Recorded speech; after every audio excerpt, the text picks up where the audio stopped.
दोस्तों, क्या उपराष्ट्रपति जगदीप धनखड़ सुप्रीम कोर्ट पर टिप्पणी करके बुरी तरह फंस चुके हैं और बीजेपी एमपी निशिकांत दुबे के साथ साथ उपराष्ट्रपति धनखड़ पर भी अवमानना का केस चलने वाला है। हाल ही में भारत के उपराष्ट्रपति और राज्यसभा के सभापति जगदीप धनखड़ ने सुप्रीम कोर्ट के एक फैसले पर तीखी टिप्पणी के कारण सुर्खियां बटोरी हैं। यह विवाद 8 अप्रैल 2025 को सुप्रीम कोर्ट के उस ऐतिहासिक फैसले से शुरू हुआ जिसमें राज्य विधानसभाओं द्वारा पारित बिलों को मंजूरी देने के लिए राष्ट्रपति और राज्यपालों के लिए समय सीमा निर्धारित की गई थी। इस फैसले ने तमिलनाडु बनाम राज्यपाल मामले में नया मापदंड स्थापित किया, लेकिन उपराष्ट्रपति धनखड़ ने इसे न्यायिक अतिक्रमण करार देते हुए सुप्रीम कोर्ट की आलोचना की थी। सुप्रीम कोर्ट पर धनखड़ की टिप्पणियों की वजह से एक वकील ने उनके खिलाफ अवमानना की कार्यवाही शुरू करने के लिए अटॉर्नी जनरल से अनुमति मांगी है। इस घटनाक्रम ने यह सवाल उठाया है कि क्या भारतीय जनता पार्टी ने सुप्रीम कोर्ट के खिलाफ एक नया मोर्चा खोल दिया है और क्या उपराष्ट्रपति धनखड़ अब बड़े संकट में फंस चुके हैं। 17 अप्रैल 2025 को धनखड़ ने राज्यसभा इंटर्न्स के बैच के समापन समारोह में अपने भाषण में सुप्रीम कोर्ट के फैसले पर सवाल उठाए। उन्होंने कहा था कि सुप्रीम कोर्ट का राष्ट्रपति को समयबद्ध तरीके से बिलों पर निर्णय लेने का निर्देश देना असंवैधानिक है। धनखड़ ने अनुच्छेद 142 को लोकतांत्रिक ताकतों के खिलाफ परमाणु मिसाइल करार दिया था, जो सुप्रीम कोर्ट को पूर्ण न्याय सुनिश्चित करने के लिए असाधारण शक्तियां देता है।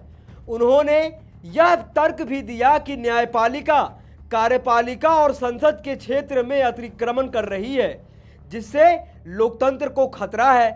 धनखड़ ने कहा कि हमारे पास ऐसे जज हैं जो कानून बनाते हैं, कार्यकारी कार्य करते हैं और सुपर संसद की तरह व्यवहार करते हैं बिना किसी जवाबदेही के। धनखड़ की इन टिप्पणियों पर विपक्ष ने तीखी प्रतिक्रिया दी थी। कांग्रेस, टीएमसी, डीएमके और अन्य दलों ने इसे न्यायपालिका का अपमान बताया था। सीनियर एडवोकेट और राज्यसभा से सांसद कपिल सिब्बल ने धनखड़ की टिप्पणियों को गैर संवैधानिक और गैर तटस्थ करार दिया था। उन्होंने कहा था कि ऐसे बयान देने से ऐसा लगता है जैसे न्यायपालिका को सबक सिखाया जा रहा है। टीएमसी सांसद ने इसे अवमानना की सीमा पर बताया, जबकि डीएमके के तिरुचु शिवा ने इसे अनैतिक कहा।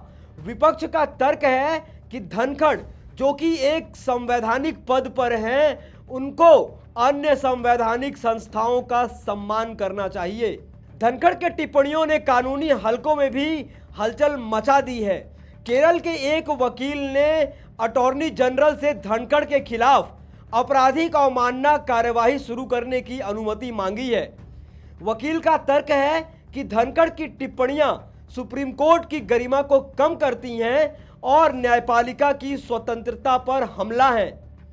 यह कदम जगदीप धनखड़ के लिए एक बड़ा संकट बन सकता है, क्योंकि अवमानना का मामला साबित होने पर गंभीर कानूनी परिणाम हो सकते हैं। इस विवाद ने एक बड़े सवाल को जन्म दिया है।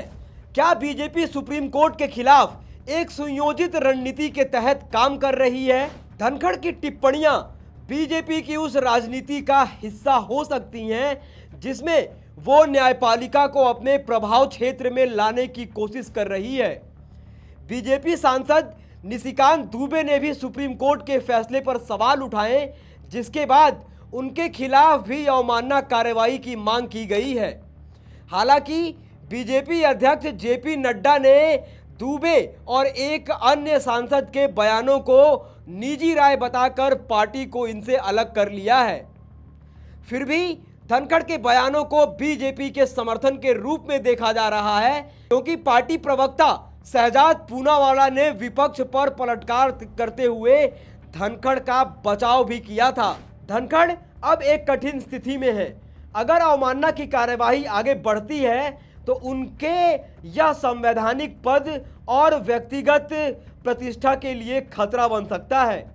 इसके अलावा विपक्ष ने जगदीप धनखड़ के टिप्पणियों को न्यायपालिका विरोधी होने का आरोप लगाया था, जो कि आगामी चुनावों में बीजेपी के लिए नुकसानदेह हो सकता है। दूसरी ओर बीजेपी धनखड़ के बयानों से दूरी नहीं बनाकर यह संदेश देने की कोशिश कर रही है कि यह विवाद भारत के लोकतंत्र में विधायिका, कार्यपालिका और न्यायपालिका के